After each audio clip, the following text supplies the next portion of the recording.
Secret Service under fire. No one should have ever been able to get on that rooftop. For their performance the day of former President Trump's attempted assassination. Giving a hand. And I treasure those moments. How the owner of a diner helps people with dementia. Looking for environmental sustainability. I think we got to look at how much we're consuming. Caplin News has your inside look into the lessons from the jungle. And Bark and Talk. We decided this was going to be a good venture for us. A mix of dog park and beer bar. These stories and more coming up on Newsbreak. Hello, South Florida. I'm Jason Arrow. I'm Ana Paula Mayorga. Today's Wednesday, July 17 of 2024. Live from the Lee Kaplan School of Journalism and Media in North Miami, this is Caplin News. The Secret Service and local law enforcement under investigation this morning, 4 days after Trump's assassination attempt in Pennsylvania. Authorities are also still in search of the gunman's motive. But in terms of the security, CNN's Laura Aguirre reports it's quickly turned to a blame game between both Secret Service and law enforcement, with a formal investigation by Congress underway. It was the most traumatic thing I think I've ever been through. It's a sentiment shared by many who attended the rally Saturday where former President Donald Trump was hit and another person killed. But there's another growing concern. I have been looking behind the stands, watching Secret Service, obviously alerted by something about a minute before. It's those minutes before the shooting now under increasing scrutiny. You could see the crowd. They were alerted by something. They were like running. You could see them scattering across the lawn. CNN has learned that snipers were stationed inside the building that the shooter scaled. Witness accounts and videos show the crowd aware of the shooter on the roof nearly 2 minutes before gunfire rang out. The time that it took to get from the bystanders who were observing it to the command post out to the agents was just too long. No one should have ever been able to get on that rooftop. The Secret Service says that rooftop was on a building outside of their hard perimeter, and local law enforcement was responsible for securing it. The service's director was pressed on accountability Monday night. The buck stops with me. I am the director of the Secret Service. It was unacceptable. I think that an investigation is necessary at this point within Congress, not just the FBI, not just others. On Tuesday, the heads of Homeland Security, the FBI, and the Secret Service were asked by congressional House members to attend a hearing later this month to determine if there were holes in established procedure or a failure to follow proper protocol. But either way, there needs to be accountability. And at that time, I would call for the head of the Secret Service to either resign or be removed. I'm Laura Aguirre reporting. Speaking of the former president, our coverage of the Republican National Convention continues this morning with day 2, featuring some of Trump's former political rivals giving him their endorsements. Most notably, Trump's main political rival in the primaries, Nikki Haley, said that, quote, "You don't have to agree with Donald Trump 100% of the time to vote for him." Governor Ron DeSantis, another primary candidate, endorsed Trump's bid by saying that the nation could not afford 4 more years of a, quote, "weekends at Bernie's" presidency. Senator Marco Rubio reaffirmed his support for Trump and honored Corey Comparator, that attendee that was killed Saturday's rally. This morning, Peter Navarro, a convicted Trump aide, has been released from prison in Miami and is expected to speak this week at the Republican National Convention.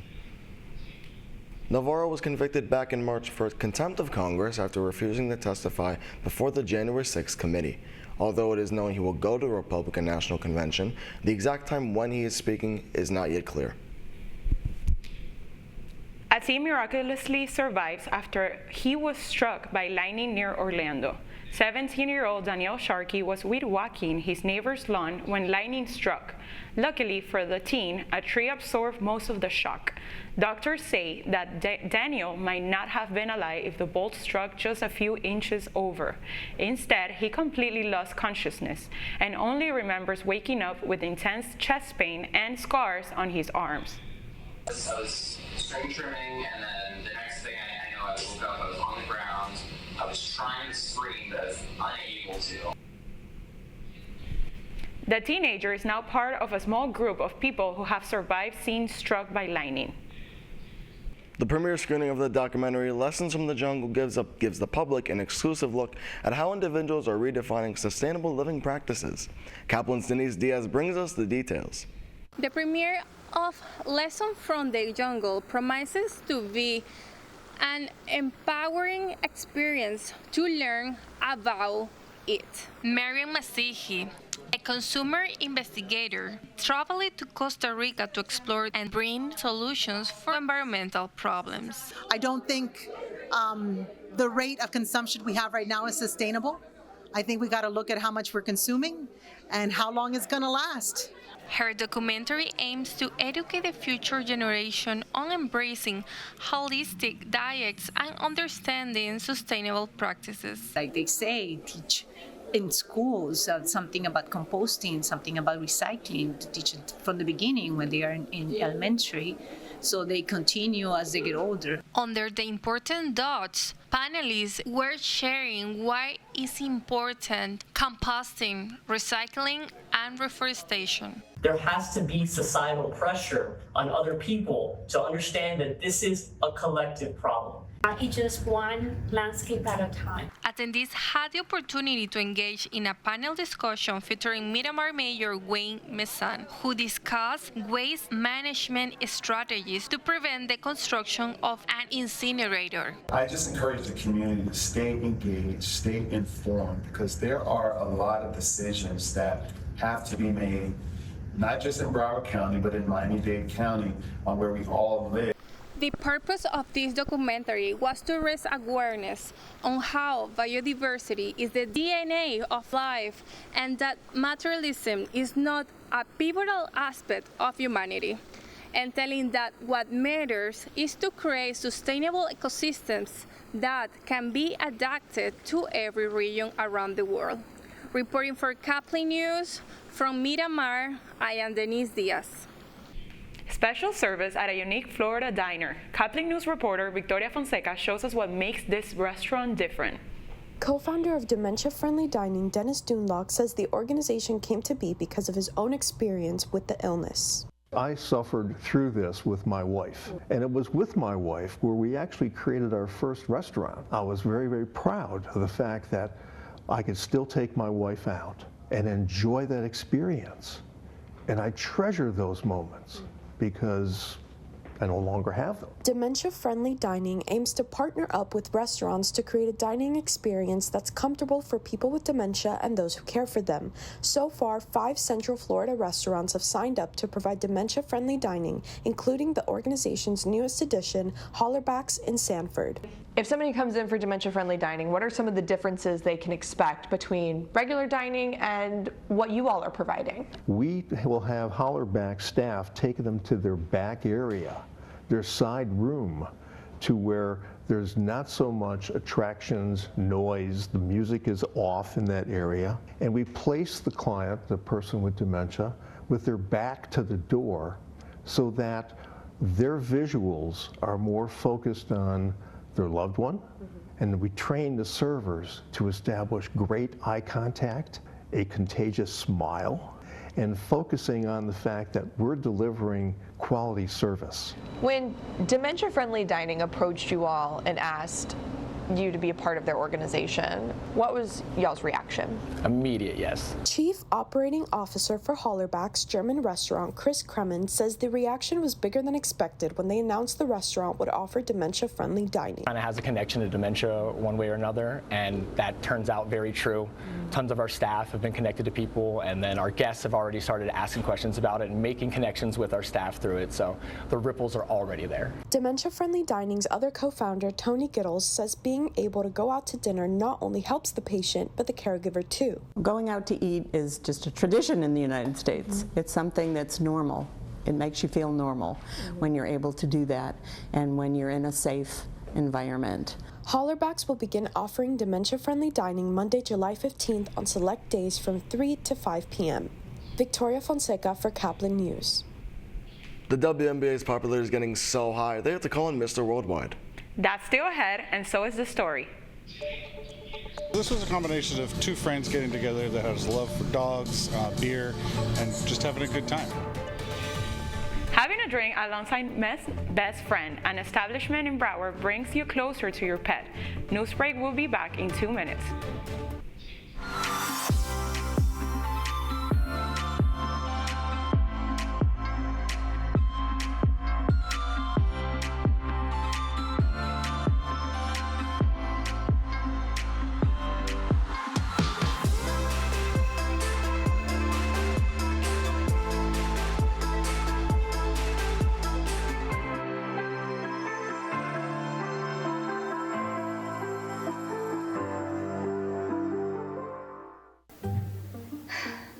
really use a new tablet. I just don't have the money.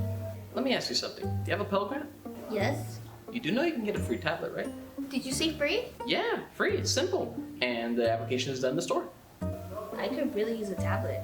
Go get one.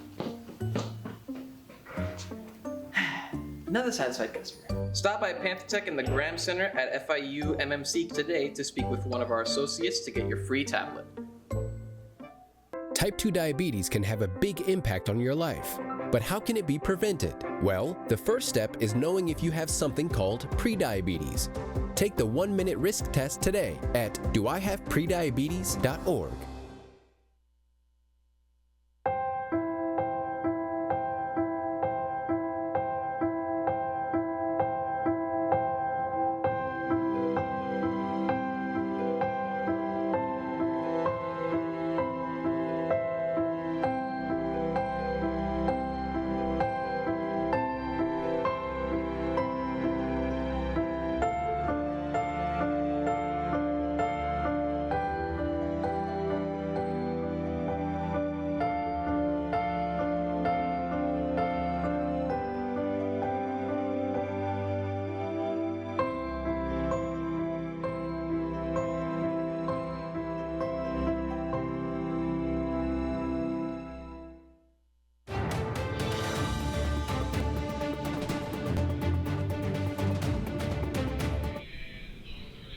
Don't leave your furry friend at home, as a business in Broward gives you a new way to enjoy the dog days of summer.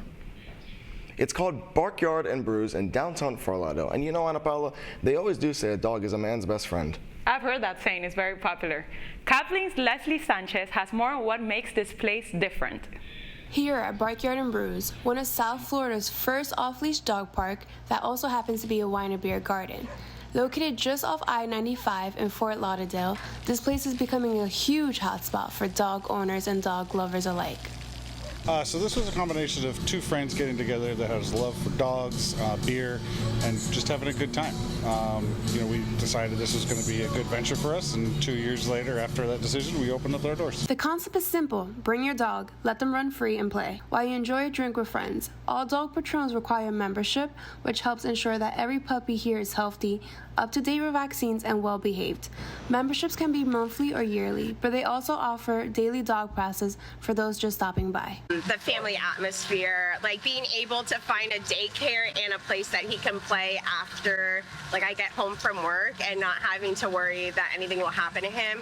And then when I do overnight shifts, and them taking care of him while I'm sleeping.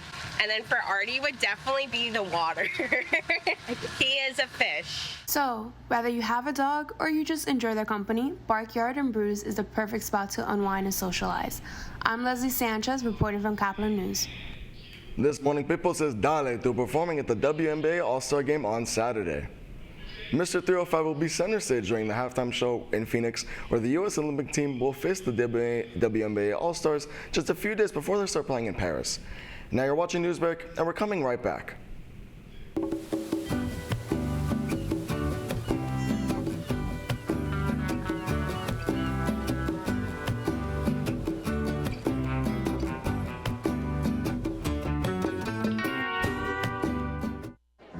The black truck?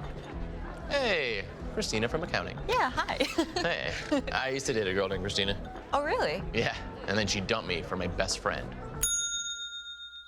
You want to see some photos of them that I took? I don't. I thought we talked about this, buddy. Buzz and overshared again? Yeah. Yeah. I'm gonna call a car. That's a smart idea. So yeah, I know, that's why I did it. Hey, you're gonna get back to the top of the mountain. Does that mean I'm gonna get back with Christina? No. Oh. No.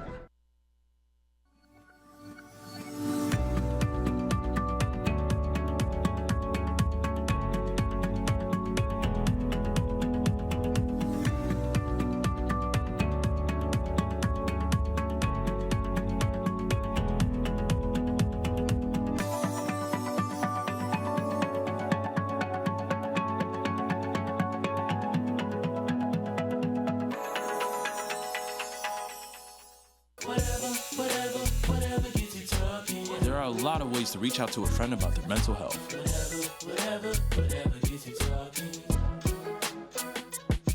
Learn how you can help at seizetheawkward.org. Bill is a family man. He invests his money wisely and provides a good life for his children. Just one problem. He often opens emails from senders he doesn't know, and his computer is not password protected. One day, Bill checked his bank account and 94% of malware attacks originate from emails. Don't be like Bill. Take your cybersecurity seriously.